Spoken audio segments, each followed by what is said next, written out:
First at 6, the Austin ISD Board of Trustees today announcing they are down to just one candidate for the district's next superintendent.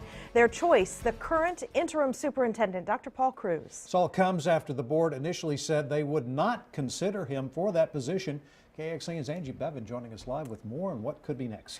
Well, Monday we learned that the school board narrowed their superintendent search to 3 candidates, but district officials told us today shortly after that, 2 of the 3 stepped out of the picture. Dr. Paul Cruz, now the sole candidate. He's been the interim superintendent since April. Since Cruz originally was not going to be considered for the job, we asked district officials what changed.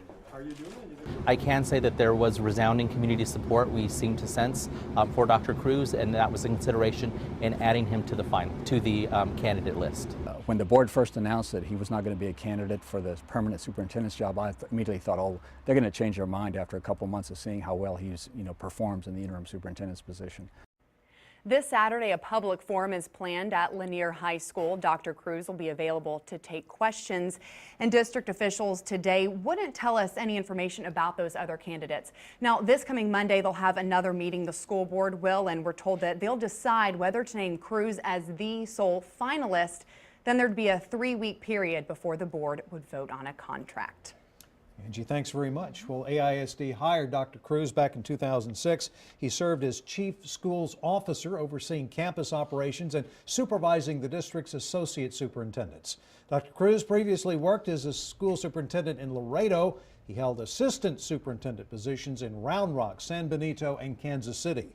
Cruz also has experience as a deputy commissioner at the Texas Education Agency. Selecting a new superintendent for the AISD has been a lengthy process. And it all started in March when former superintendent Dr. Maria Karstarfin said she would leave for the same job in Atlanta. In April, the board decided to hire Dr. Cruz as the interim superintendent. 2 months later, the board chose a search firm called Ray & Associates to find the best candidate. The cost was an estimated $41,000, but that didn't include advertising or expenses for interviews. Out of 98 applicants, the field was narrowed down to 3 before Cruz became the sole finalist today.